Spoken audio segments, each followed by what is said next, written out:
الركنية السابعة لعناصر نادي أم الصال.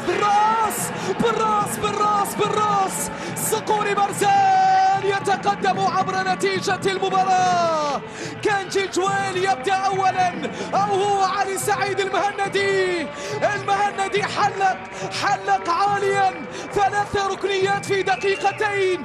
لا بد من استغلال واحدة منها، لا بد من استغلال كرة منها. المهندي يستغل الركنية علي سعيد ويتقدم صقور برزان. 1 مقابل لا شيء. تحدثنا بمن سيبدأ أولا، من يتقدم أولا. المهندي يا رب من الجميع. وين بين مالونغو، وين إبراهيم ماجد؟ تابعوها وهي في المرمى، كرة في مرمى ساطع عبد الناصر. صقور برزان تحلق في هذه الكرة، صقور برزان وصقر من صقور برزان يحلق في الكرة الأخيرة. علي سعيد المهندي يضرب كرة بالراس، وصقور برزان يضع 1 مقابل لا شيء. نادي أم الصال الملك باحث عن التعديل، الملك باحث عن 1-1. الملك يعود بقدم كارلينوس يسجل التعادل بعد أن سجل في المباراة الماضية. ها هو يسجل من جديد، ها هو يعود بالملك مرة أخرى. كارلينوس 3 أهداف في الدوري في مرمى لاندينغ بانجي. عادت المباراة إلى نقطة البداية. يا لها من إثارة ما بعدها إثارة، يا لها من مباراة ما بعدها مباراة، صورة ما بعدها صورة، حضور ما بعد حضور، ضربة بضربة، وحدة بوحدة. والبادئ أم الصال والمعدل الملك بقدم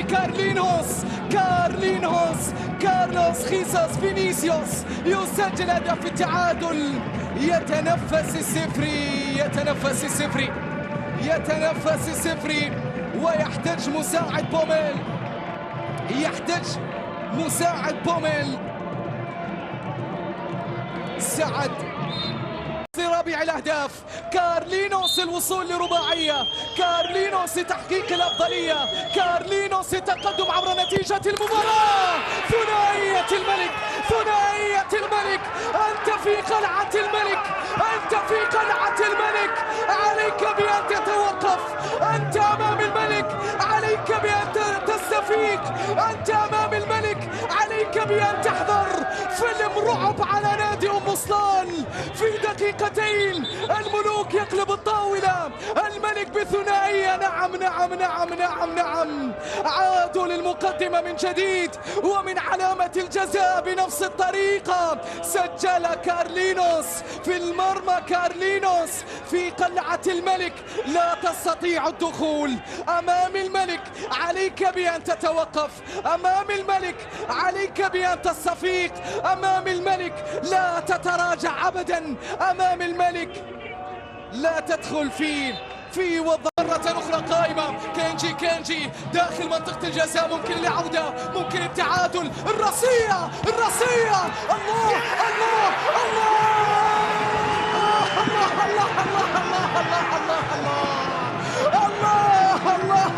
الله عادوا إليكم صقور برزان من جديد، يرفضون الخسارة.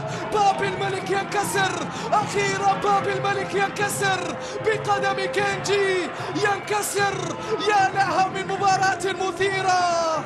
كنجي جويل يعود بصقور برزان، عاد بأم الصال. شوف الكرة اللي كانت من كنجي إلى أسامة اللي عمل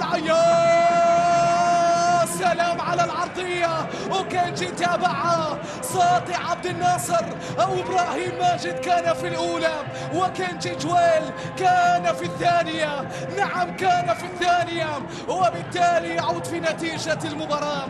عاد الملك من جديد. يا لها من إثارة، يا لها من مباراة، يا لها من مواجهة، يا له من أداء من قبل الفريقين، ويا له من ساطع عبد الناصر اللي انكسر مرمى الملك، انكسر باب الملك. كنجي جويل كسر باب الملك.